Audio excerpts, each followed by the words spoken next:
Shalom, brothers and sisters. Shalom, brothers and sisters. Not going to be long.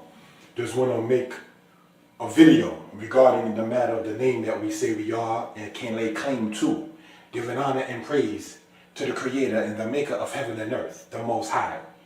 This is the word here, Yisrael. Now, for those who say Hebrew has no vowels, they will say this is Yashara'Allah or Yashu. Ra'al or Yasharal. You see it different ways said by those who say Hebrew has no vowels. And this is no disrespect intended, nonetheless. But ah is a vowel. It's a sound. What a vowel is in actuality is a written sound.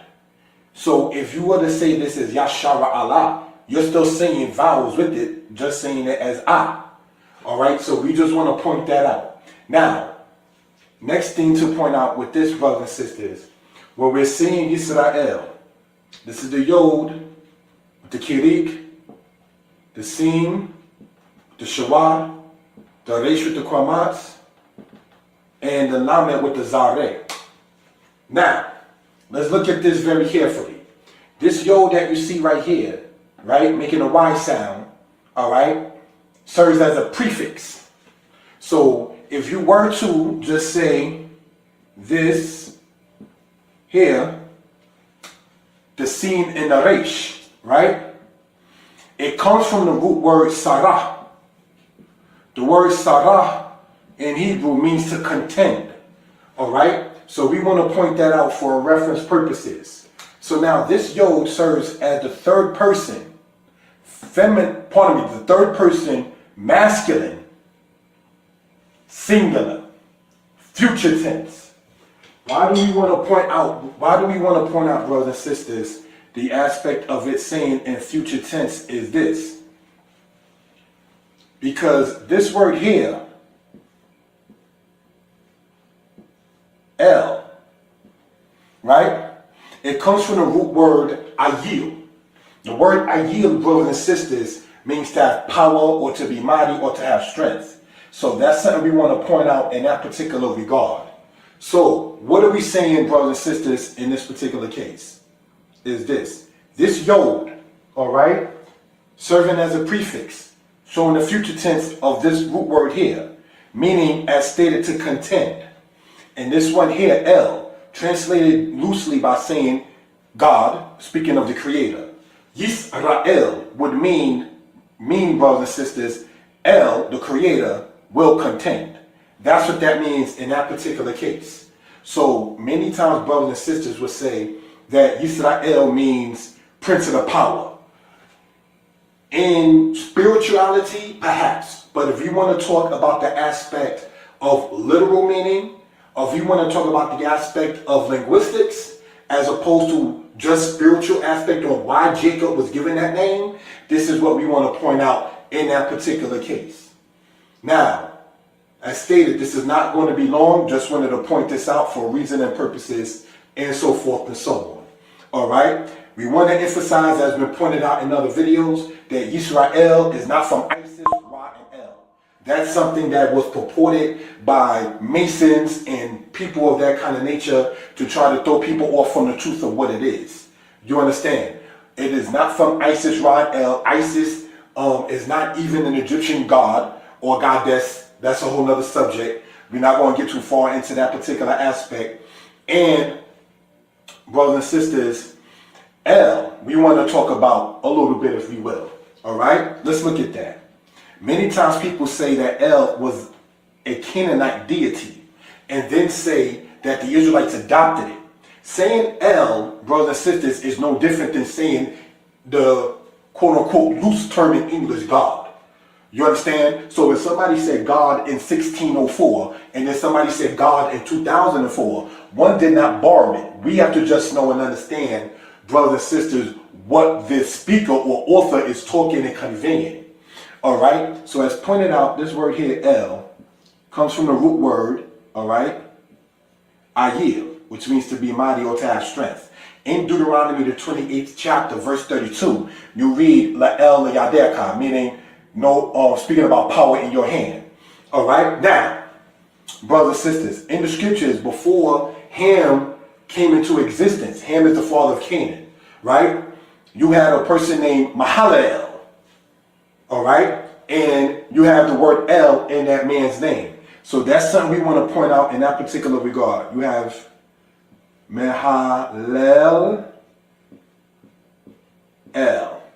Mahalalel, all right? That's in the book of Genesis, all right? That was even before, brothers and sisters, Ham even came into existence, much less Canaan. So El, identifying power, mighty, so forth and so on, was already known among the people even before the Hamite dispensation came into the earth. All right? So we just want to point that out for reason and purposes. With that, shalom.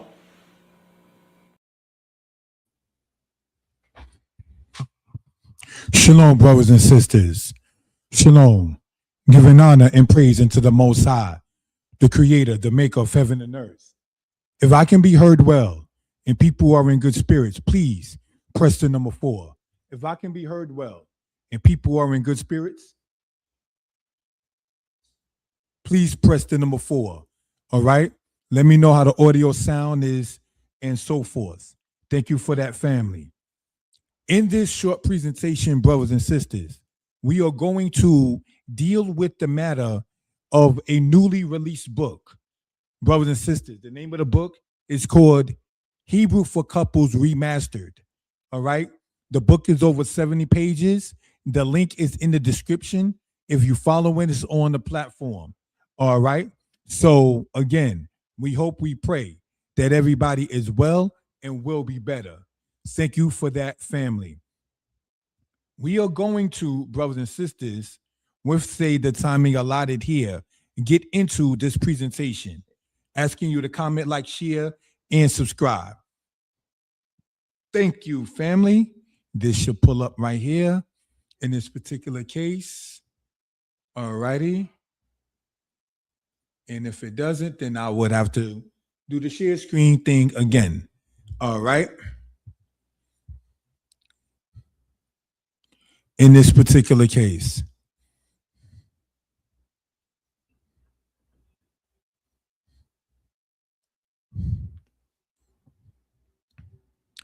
All righty. Now, again, hoping and praying everybody as well will be better. Not sure how many people are in the chat now. But again, if I can be heard well and people are in good spirits, please sit there and press the number 4. All right. Thank you for that, family. Let us get into this here. Danitepublications.com. This should be able to be seen now. Cool. The new book is out, Hebrew for Couples Remastered. In this 12 chapters, we hope that you all will learn, like, and share. The link of the book is in the description, and we here can be reached at 908-587-4841.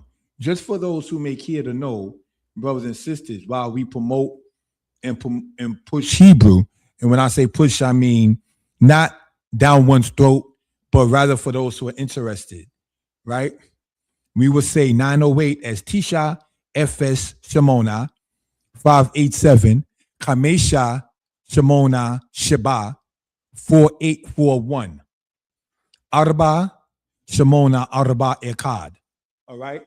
So for those who are interested in that particular case, as pointed out in other presentations, we want to point out that Hebrew, brothers and sisters, when we get right down, say, into it, the highest number is Rababa, all right? Understood to mean 10,000. Thence you may see 10,000 times 10,000 stood before him when you read in the book of Daniel. 10,000 times 10,000 gives you 100 million. But there is no Hebrew word for million because it comes to a point when greed does not need to be, all right? So these are just things to point out for reference purposes. All right. So again, the highest number in Hebrew is the word rababa, resh, bet, hey. All right. Now on this number right here, 908-587-4841, you can reach out for matters of getting a personalized Hebrew class. The only thing you would have to have is the Hebrew is Easy Volume 1 through 6 book. If you need information on such, again, you can call or reach me, WhatsApp or text or regular call at the number there, 908-587-4841. All right. Thank you for that in that particular case. This is not, brothers and sisters, going to be long. Danitepublications.com. My email is like a 2 Y's, ISRAEL, the number 22 at yahoo.com. All right. YYISRAEL 22 at yahoo.com. This book is available for those who want it. It is on Amazon.com and the price is $10. The book is over 70 pages. It's the largest Hebrew book written that I wrote. Introduction, page 1, the table of contents. Chapter 1, explanation of the letters. Chapter 3, grammar and pronouns. Chapter 4, traveling and handling business. Chapter 5, family members and possession of. Chapter 6, S is not the plural in Hebrew. It's not spelled like that in there. That was just a typo in this. Apologize. Chapter 7, common expressions, nouns, and adjectives. Chapter 8, Genesis 6:19 and Genesis 7:2.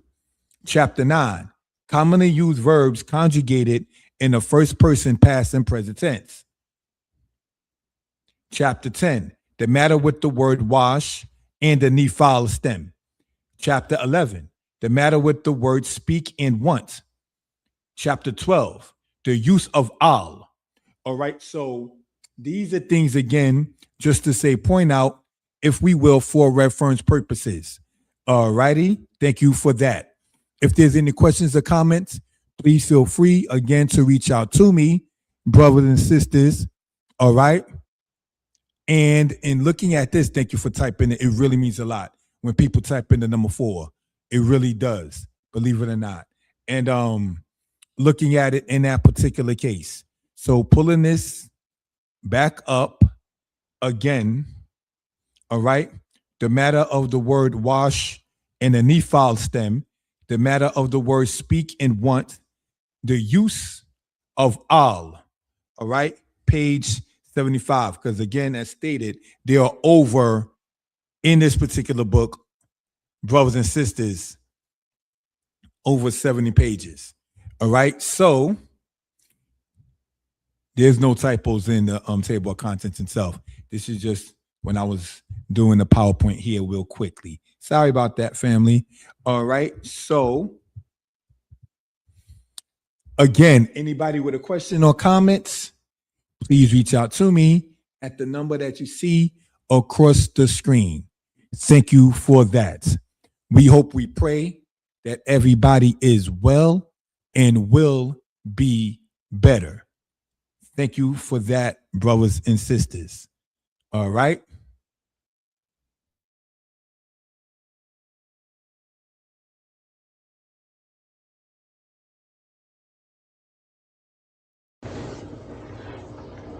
Shalom, shalom. Giving honor to the creator of heaven and earth. Want to go over this, not going to be long. Want to go over verb and noun. Let us look at this, brothers and sisters.